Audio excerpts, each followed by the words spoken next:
आपकी जो परेड की क्लिप मैंने देखी, काफी वायरल हुई है, नेशनल टीवी पे आप पूरी परेड को कमांड कर रहे थे, आपकी वॉइस बड़ी लाउडली थी उसमें। तो वो डेडिकेशन क्या शुरुआत से था उसका वहाँ पे लक्ष्य, या फिर आपको उन्होंने सेलेक्ट किया? नहीं भाई, हमारी 140 करोड़ की पॉपुलेशन है और नौकरियां लिमिटेड हैं, तो आपको स्ट्रगल तो करना पड़ेगा। आपको हर एक पायदान पे अपने आप को जज करना पड़ेगा, कहाँ कमी रही, उस कमी को ढूंढना है और आगे बढ़ना है। अगर हम बात करें, आज बहुत बड़ा क्वेश्चन रहता है बच्चों का कि लाइब्रेरी बेस्ट है पढ़ने के लिए, रूम या फिर घर? आपके हिसाब से क्या बेस्ट है? देखिए, लाइब्रेरी, रूम या घर, मेरे हिसाब से तो पढ़ना बेस्ट है। जो एस्पिरेंट है उनका एक क्वेश्चन रहता है कि सर सैलरी क्या होगी, तो आपकी भी सैलरी पे क्वेश्चन जाहिर सी बात है कमेंट सेक्शन में आने वाला, तो मैं उस पर बात करना चाहूँगा। देखिए, जब भी आपको यूनिफॉर्म फोर्सेज में सर्व करना है तो आप सैलरी के पीछे तो बिल्कुल नहीं आ सकते। 14 टाइम एसएसबी को फेस करना लेकिन फाइनल सिलेक्शन ना होना, उसके बाद एसएससी सीजीएल 2022 में टैक्स असिस्टेंट के पोस्ट पर फाइनल सिलेक्शन होना लेकिन उसको ज्वाइन ना करना, क्यों? जुनून इस वर्दी का मेरे भाई। और उसके बाद एसएससी सीपीयू 2022 में फाइनल सिलेक्शन हुआ सीआरपीएफ एसआई की पोस्ट पर, जो वर्तमान में दरोगा बने हुए हैं सीआरपीएफ में। स्वागत करते हैं राजन कुमार का। Thank you sir. 14 time SSB face किया और फाइनल सिलेक्शन नहीं हुआ, तो इस बीच में क्या क्या आपने फेस किया? तो जर्नी स्टार्ट होती है 2018 में। 18 में ग्रेजुएशन खत्म होने के बाद मैंने अपनी प्रिपरेशन शुरू की डिफेंस फोर्सेस के लिए, क्योंकि मेरा इंक्लाइनेशन ज़्यादा डिफेंस फोर्सेस की तरफ था, स्पेसिफिकली आर्मी की तरफ। तो एनडीए उस टाइम पे दिया है, सीडीएस भी दिया, एफकेट भी दिया, लेकिन अनसक्सेसफुल अटेम्प्ट्स रहे। फिर उसके बाद मैंने कोविड के टाइम पे 2020 में, क्योंकि फाइनेंशियल प्रॉब्लम्स घर में आ गई थी, तो उस वजह से मैंने as a security executive Reliance Industries को ज्वाइन किया और जामनगर रिफाइनरी में स्पेसिफिकली डीटीए साइट पर एक सिक्योरिटी ऑफिसर के रूप में अपनी जर्नी को शुरू किया। 2 साल और 11 महीने की मेरी सर्विस के दौरान मैंने अपनी प्रिपरेशन की, जिसमें मैंने एफकेट के एग्जाम्स को दिया और SSC CPO 2022, SSC CGL 2022। Actually दोनों का उस साल सिलेबस चेंज हुआ था। इस 2022 में एसएससी सीजीएल का सिलेबस चेंज हुआ था, तो मैंने सोचा ट्राई कर लेते हैं, देखते हैं कैसा रहेगा। उस टाइम पे इसका एग्जाम दिया तो सीजीएल क्रैक हो गया और पोस्ट मुझे मिली इनकम टैक्स असिस्टेंट की। बट मेरा हमेशा से ड्रीम था कि यूनिफॉर्म फोर्सेज में देश को सर्व करना है, तो मैंने सीपीओ 2022 के थ्रू अपनी जर्नी को स्टार्ट किया। हालांकि उस टाइम पे बहुत सारी दिक्कतों का सामना मैंने किया, जैसे कि 8 घंटे की शिफ्ट होती थी और शिफ्ट भी रोटेशनल शिफ्ट होती थी, कि कभी आपको दिन में वक्त मिलता है, कभी रात को वक्त मिलता है और कभी नहीं भी मिल पाता। उसी टाइम से निकाल कर धीरे धीरे पढ़ाई को कंटिन्यू रखा, बीच में गैप्स नहीं आने दिया। और जब आप नौकरी करते हैं तो आपके फैमिली की रिस्पॉन्सिबिलिटीज आपके ऊपर ज़्यादा आ जाती हैं, उसको भी साथ के साथ फेस करना और उन सभी जिम्मेदारियों की प्रॉब्लम्स के साथ साथ अपनी प्रिपरेशन को जारी रखना। सबसे पहला तो होता है कि पढ़ाई, दूसरा फिजिकल फिटनेस, क्योंकि यूनिफॉर्म फोर्सेज में स्पेसिफिकली डिफेंस फोर्सेज में फिटनेस सबसे बड़ी चीज़ होती है, क्योंकि आप फिट नहीं हैं तो you are not fit for the forces. तो उसके साथ साथ ये पैरेलली सारे स्ट्रगल्स चलते रहे। तो जैसे कि आपने कहाँ बेटे का सपना गवर्नमेंट जॉब में ऑफिसर बनने का था और कहाँ बेटा प्राइवेट सेक्टर में रिलायंस इंडस्ट्री में जॉब करने लगा, तो उस समय क्या आपकी फैमिली को ये प्रॉब्लम आई कि ताने मिले कि आपका बेटा तो गवर्नमेंट जॉब में ऑफिसर बनने वाला था, वो तो अब प्राइवेट सेक्टर में काम कर रहा है, तो क्या ऐसी कोई चुनौती मिली? जब मैंने 2020 में रिलायंस इंडस्ट्रीज को ज्वाइन किया और किसी ने भी मुझसे पूछा कि आप कौन से पोस्ट पर जा रहे हो, तो मैंने बताया मैं एज ए सिक्योरिटी एग्जीक्यूटिव जा रहा हूँ। तो जनरली माइंडसेट रहता है लोगों का कि जैसे ही सिक्योरिटी सुनते हैं तो सिक्योरिटी गार्ड वाली फीलिंग, कोई गेट पे खड़ा है या उस टाइप की एक माइंडसेट आता था। लेकिन जब मैं वहाँ पहुंचा तो वो कम्प्लीटली डिफरेंट था। ट्रेनिंग एकदम डिफरेंट थी और वहाँ का जो वर्क स्टाइल था वो भी आर्म फोर्सेस के थोड़ा सा ना मिलता जुलता था, इसलिए मैंने उसको ज्वाइन किया था। तो स्पेशली आपका वहाँ पे काम किस तरीके का होता था उसी रिलायंस इंडस्ट्री में? मेरा काम स्पेसिफिकली था कि ये मल्टीपल फ्रेगमेंट्स में होता है, जैसे एक्सेस कंट्रोल मैनेजमेंट करना, सर्विलेंस करना सीसीटीवी के थ्रू और फिजिकली भी, साथ ही साथ मटेरियल का मूवमेंट होना, ट्रैफिक मैनेजमेंट को देखना और इसके अलावा इवेंट्स को ऑर्गेनाइज कराना। तो इस टाइप की चीजें हम लोगों की रहती थी। जैसे कि अपने रिलायंस इंडस्ट्री में जब आप काम कर रहे थे उस समय तो पढ़ाई का आपने बताया कि अल्टरनेट शिफ्ट होती थी आपकी, कभी सुबह कभी शाम, तो उस बीच में आपको मोटिवेशन कहाँ से मिलता था कि मैं पढ़ लूँ? क्योंकि जाहिर सी बात एक फाइनेंशियल चीज तो आपको मिल चुकी थी, अच्छा खासा पे वहां पर मिल रहा था रिलायंस में, तो फिर वो मोटिवेशन कहाँ से लाते कि नहीं अभी करना है? यूनिफॉर्म एक्चुअली रिलायंस के अंदर जितने भी ऑफिसर्स होते हैं वो सभी आर्मी या एयरफोर्स या नेवी से आते हैं। तो उन लोगों का जो काम करने का तरीका था, तरतीब थी, उससे एक तो सबसे बड़ा मोटिवेशन फैक्टर वही हो गया था कि आना है लेकिन यूनिफॉर्म फोर्सेस में ही जाना है। सेकंड, खुद से एक सेल्फ मोटिवेशन रहता था कि जो सपना लेकर के शुरू किया था 2018 से जो सपना शुरू किया था कि यूनिफॉर्म में देश को सर्व करना है, डायरेक्टली कंट्रीब्यूट करना है देश की सर्विसेज में, तो वो एक सेकंड मेरा सेल्फ मोटिवेशन था। तो इसकी वजह से ही मैंने अपनी जो है तैयारी को कंटिन्यू रखा। ओके आपकी जो परेड की क्लिप मैंने देखी, काफी वायरल हुई है, नेशनल टीवी पे आप पूरी परेड को कमांड कर रहे थे, आपकी वॉइस बड़ी लाउडली थी उसमें।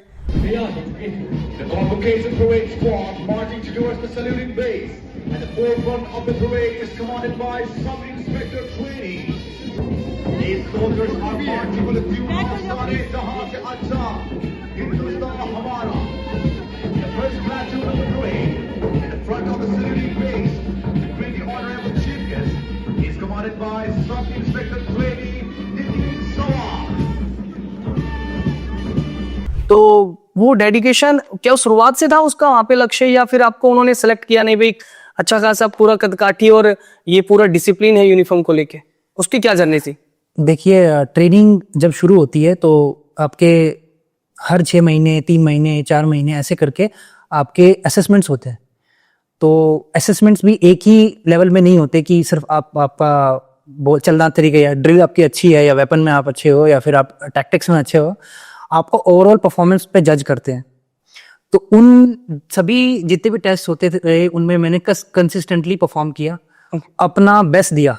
ऐसा मेरा शुरू से कोई ड्रीम नहीं था कि मुझे जाकर के परेड को कमांड करना है, लेकिन जब टेस्ट फाइनल हुए और उसमें मैं मेरिट में ऊपर रहा और इंस्ट्रक्टर्स ने, जो मेरे कोर्स डायरेक्टर्स थे और पूरा मैनेजमेंट था, उन लोगों ने देखा कि हाँ ये इस बंदे को हमें लेना चाहिए। उसके बाद भी कई लड़कों में से हम सबका सिलेक्शन हुआ और फाइनली फिर मुझे वो मौका मिला कि वो पूरी परेड को कमांड करने का। और उसी में साथ साथ एक आउटडोर बेस्ट की ट्रॉफी भी मुझे मिली थी। हाँ, वो अब मैं देखा था। हाँ। शायद कोई आप आईपीएस थे, उन्होंने आपको दिया था। Shri Deepak Kumar, IPS ADG CRPF training.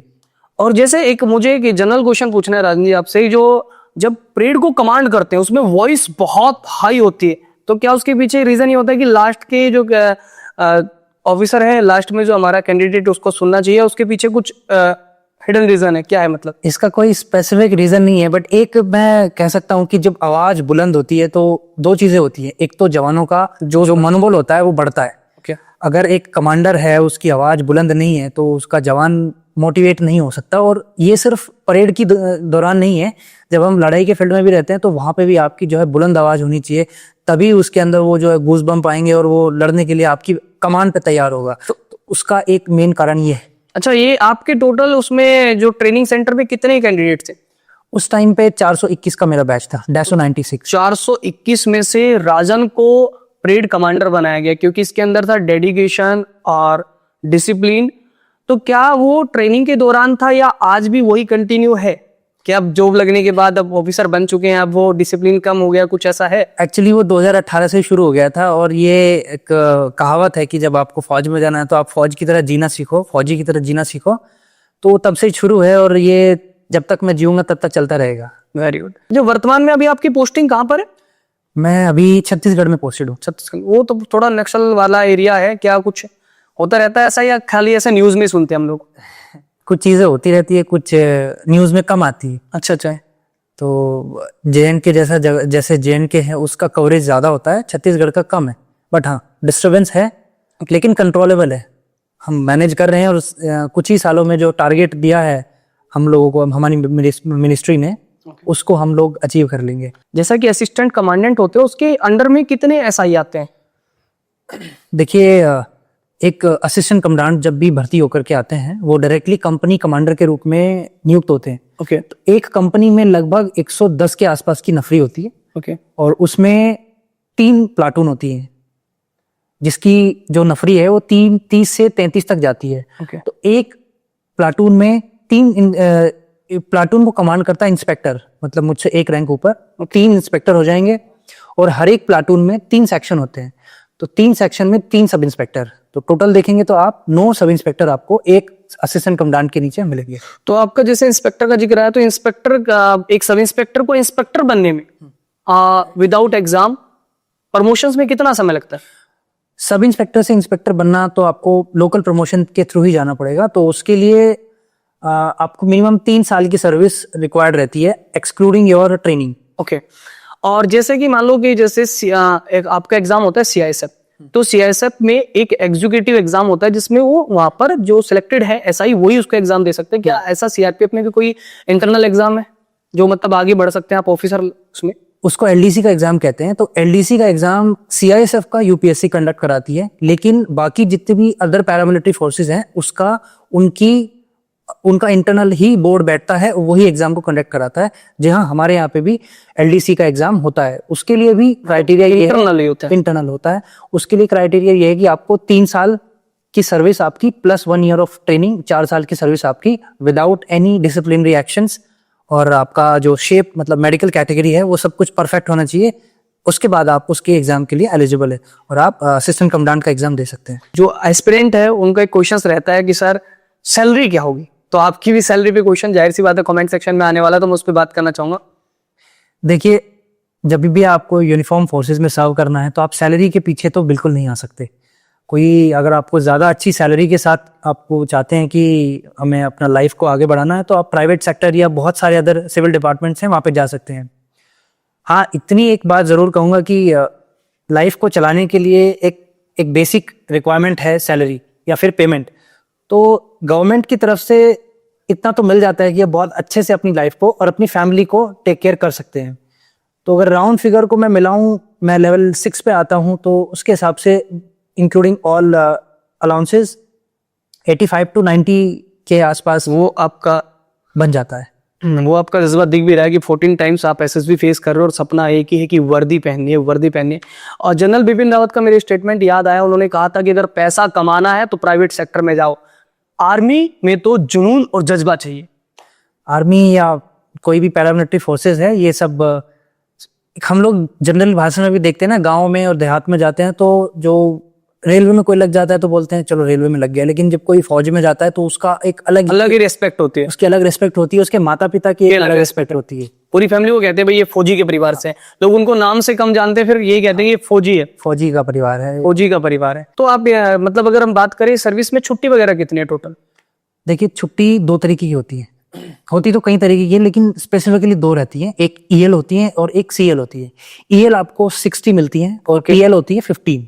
तो टोटल आप देखो तो 16, 60 प्लस 15, 75 वो जो गैजेटेड हॉलीडेज होती हैं और आरएच हॉलीडेज, रिस्ट्रिक्टेड हॉलीडेज, इन सबको मिलाकर के राउंड अबाउट 80 to 85 आपको पर ईयर मिल जाती है। वो इकट्ठी लेते हैं ज्यादातर जो बाहर लोग जनरली। हाँ, मतलब एक महीने की एक बार तो कम से कम। अच्छा, इमरजेंसी कभी कुछ हो जाए तो छुट्टी में कोई दिक्कत तो नहीं आती ना सीनियर वगैरह की तरफ से? अगर हम ऑपरेशनल एरियाज में, मतलब अगर हमारी ड्यूटी की तरफ से कोई रिस्ट्रिक्शन आ रहा है, ड्यूटी बीच में आ रही है और फैमिली आती है, तो फिर हम ड्यूटी को पहले रखेंगे, फैमिली को बाद में रखेंगे। इमरजेंसी केसेस में जनरली ऐसी प्रॉब्लम नहीं आती है सीनियर की तरफ से, लेकिन हाँ, अगर डेडिकेट मतलब आपकी रिक्वायरमेंट ड्यूटी की तरफ से है तो फिर हम छुट्टी नहीं आ सकते। अच्छा, अब हम बात करते हैं आपकी तैयारी के दौरान कुछ हमारे क्वेश्चंस हैं। अगर हम बात करें, आज बहुत बड़ा क्वेश्चन रहता है बच्चों का कि लाइब्रेरी बेस्ट है पढ़ने के लिए, रूम या फिर घर? आपके हिसाब से क्या बेस्ट है? देखिए, लाइब्रेरी, रूम या घर, मेरे हिसाब से तो पढ़ना बेस्ट है। कुछ लोग लाइब्रेरी जाकर के भी गेम खेलते, मैंने देखा है। मैंने तीनों जगह का एक्सपीरियंस अपनी लाइफ में लिया है। जब मैं घर पे प्रिपरेशन कर रहा था तो मैं घर पे भी अपने को देखता था कि कितना हम लोग उसमें जो पढ़ रहे हैं उससे कितना ले सकते हैं किताबों से। लाइब्रेरी में भी देखा, क्योंकि वो ट्रेंड था उस टाइम पे जब मैं दिल्ली में था। और रूम, जब मैं रिलायंस में था तो मैं अपने रूम में अलग से ही अपने रूम को एक लाइब्रेरी की तरह बनाया हुआ। तो मतलब तो मैटर करता है कि आप पढ़ना चाहते हैं कि नहीं। अच्छा, मतलब प्लेस मैटर नहीं करता, बट फिर भी आजकल ये सबसे बड़ा क्वेश्चन रहता है, यूट्यूब पे सर्च होता है लाइब्रेरी या घर, कौन बेस्ट है? तो क्या कहना चाहोगे? जरूरत बेस्ट है। अगर आपकी जरूरत है पढ़ना तो आप पढ़ोगे, चाहे लाइब्रेरी जाओ चाहे आप रूम में रहो। ओके, तो राजन कुमार कहना चाहते हैं अगर आपके अंदर पढ़ने की इच्छा है तो फिर आप कहीं भी पढ़ सकते हैं। नेक्स्ट क्वेश्चन मेरा ये है कि आपने 14 टाइम एसएसबी दी, यहाँ पे बच्चा हार जाता है, हताश हो जाता है और एक लंबा समय आपने स्ट्रगल किया, ये इंस्पिरेशन आपको कहाँ से मिली? कोई मूवी वगैरह देखी थी बचपन में या फिर मतलब कैसे? ये मेरे एक दोस्त हैं सचिन कुमार, वो स्टेशन मास्टर के पद पे तैनात हैं अभी। तो उन्होंने, जब हम लोग तैयारी कर रहे थे तो उन्होंने एक बात कही थी कि हमें ना एक बार सक्सेसफुल होना है, अनसक्सेसफुल तो हम कई बार हो जाएंगे, लेकिन गिना उसी को जाएगा जो एक बार सक्सेसफुल अटेम्प्ट हमारा होगा। Very good. तो आई थिंक मुझे नहीं लगता कि इसके अलावा अगर कोई ये सोचता है कि हताश होना है, ये होना है, हमारी एक 140 करोड़ की पॉपुलेशन है और नौकरियां लिमिटेड है, तो आपको स्ट्रगल तो करना पड़ेगा। आपको हर एक पायदान पे अपने आप को जज करना पड़ेगा, कहाँ कमी रही, उस कमी को ढूंढना है और आगे बढ़ना है। तो दोस्तों का क्या रोल है आपकी जर्नी में, जैसे आपने दोस्त का जिक्र किया? दोस्तों का रोल बहुत अहम होता है एक्चुअली। दोस्त बनाना सबसे ज़रूरी चीज़ है, और अच्छे दोस्त बनाना वो उससे भी ज़रूरी चीज़ है, क्योंकि वही आपकी लाइफ में इम्पॉर्टेंट रोल प्ले करते हैं आपको मोटिवेट करने में। और आप जब हताश होते हो लाइफ में, उस टाइम पे आपका हाथ पकड़कर आपको संभालते हैं कि हाँ, अभी हारना नहीं है, थकना नहीं है। क्योंकि और काफ़ी सारी चीज़ें ऐसी होती हैं आप अपने पेरेंट्स के साथ शेयर नहीं कर सकते, कभी कभी आपको फाइनेंशियल प्रॉब्लम्स भी आती हैं। तो सच्चे दोस्त, अच्छे दोस्त आपको हर कदम पे साथ देते हैं। तो मैं बहुत लकी हूँ कि मेरे पास कुछ ऐसे दोस्त हैं। तो क्या अभी राजन रुक गया है या अभी भी और आगे बढ़ने का सपना है? देखिए, रुकना थकना तो होना ही नहीं चाहिए लाइफ में। और रही मेरी जर्नी की, तो मैं अभी as a subordinate officer appointed हूँ, लेकिन मुझे आगे जाना है। मुझे क्लास 1 में जाना है, तो अभी तैयारी चल रही है और स्ट्रगल चल रहा है। अच्छा, एक प्रश्न सबसे ही आता है, जैसे हमारे करियर में हमेशा जयदीप सर से प्रश्न आता है शादी का, और नौकरी के बाद हर किसी से आता है। तो शादी का प्रश्न अब तो घर वाले आपको भी बोलने लगे होंगे, तो उस पर आपकी क्या राय है? शादी तो खैर आने लगे हैं। ये जो प्रश्न है तो घर में उठता ही है जब भी जनरल डिस्कशन होता है माता पिता और गार्जियंस के बीच में। लेकिन मैंने अभी रोका हुआ है, क्योंकि मेरा 1 साल का और अभी मेरा जो बचा हुआ है, और बाय गॉड्स ग्रेस वो जल्दी ही खत्म हो जाएगा। और उसके बाद फिर मैं शादी के लिए, शादी करना भी जरूरी है टाइम से। अगर आपने ये डिसीजन लिया कि शादी करना है तो टाइम से होना जरूरी है। ओके। और दूसरा प्रश्न मेरा ये है कि शादी की बात उठी है, तो क्या राजन कुमार के पास तो ऑफर आए होंगे बड़े बड़े फैमिली में दहेज के, क्या वो दहेज के पक्ष में है या विपक्ष में? दहेज लेना चाहिए या नहीं लेना चाहिए? देखिए, दहेज लेना देना ये लोगों की पर्सनल राय है, लेकिन मैं अपनी बताऊंगा तो मुझे ये सब बिल्कुल पसंद नहीं है।